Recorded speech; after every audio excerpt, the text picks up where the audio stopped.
Voilà, bonjour, donc nous sommes ravis de vous accueillir ici au Belvédère d'Ans-sur-Lesse, donc un des sites emblématiques du Géoparc mondial UNESCO Famenne-Ardennes. Donc ce qui est important, c'est de situer un peu le contexte des désignations au niveau UNESCO. Donc il faut savoir qu'au niveau de l'UNESCO, il y a trois types de désignations. Il y a notamment les biosphères, donc il y a 759 biosphères à l'heure actuelle dans le monde, dont une première en Belgique depuis 2024 en Flandre. Donc ce sont des espaces naturels dans lesquels les gens vivent en harmonie avec la nature. La deuxième désignation, qui est sans doute la plus connue, ce sont tout ce qui est patrimoine mondial, le World Heritage. Donc il y en a 1220 actuellement dans le monde.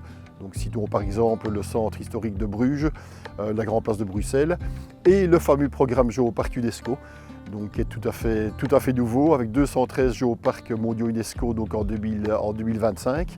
Donc il faut savoir que c'est le programme qui connaît l'expansion la plus rapide au niveau du programme UNESCO par rapport aux deux autres programmes. Il y a 15 nouveaux géoparcs UNESCO actuellement chaque année qui sont répertoriés, avec une volonté de l'UNESCO de se centrer sur l'Afrique. Donc sachant qu'il y a 2 géoparcs en Afrique pour l'instant, sur la Tanzanie et sur le Maroc. Alors si on définit ce qu'est un géoparc mondial UNESCO, donc la base est géologique.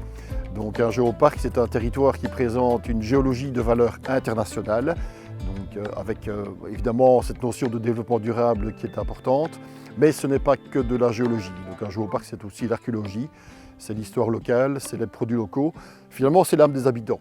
Donc c'est aussi les traditions, le folklore, comment le territoire s'est développé à travers l'histoire.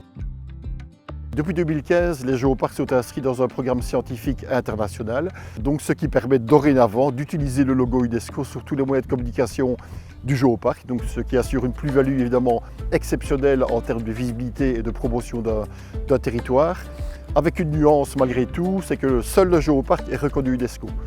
Donc on est ici à Ans-sur-Lesse, donc Ans-sur-Lesse, les grottes ne sont pas reconnues UNESCO, elles font partie d'un géoparc mondial UNESCO. Voilà, donc le géoparc UNESCO, donc c'est une grande famille. Donc il faut savoir que par continent, en fait, il y a des réseaux qui existent. Donc il y a un réseau européen des géoparcs et aussi un réseau mondial des géoparcs qu'on appelle le GGN, donc le Global Geopark Network, dont l'objectif est de travailler aussi en matière de durabilité. C'est un élément important. Si on revient à un petit historique de notre géoparc, donc il faut savoir que l'idée date de juin 2014, où en fait 3 géologues ont rencontré 2 opérateurs touristiques avec cette belle idée de créer un géoparc sur la zone Famenne-Ardennes qui comprend actuellement 8 communes. Donc on était un peu naïf au départ parce qu'on a déposé un dossier à l'UNESCO en novembre 2014. Évidemment, on n'était pas prêt, on n'avait pas d'SBL, on n'avait pas de personnel, pas de budget, pas encore d'action. Ça nous a permis de rentrer dans cette dynamique géoparc en rencontrant plusieurs experts. Donc on n'a pas eu le label la première fois. On a redéposé un dossier en 2016 et donc on a eu ce précieux sésame label UNESCO en avril 2018.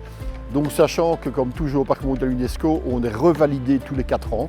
Donc tous les 4 ans, on reçoit 2 experts UNESCO qui sont chaque fois différents, qui viennent contrôler nos actions en matière de visibilité, de pédagogie, de durabilité, etc.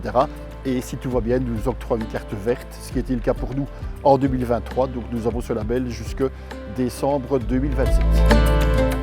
Nous vous disons à bientôt au sein du territoire du Géoparc UNESCO Famenne-Ardennes.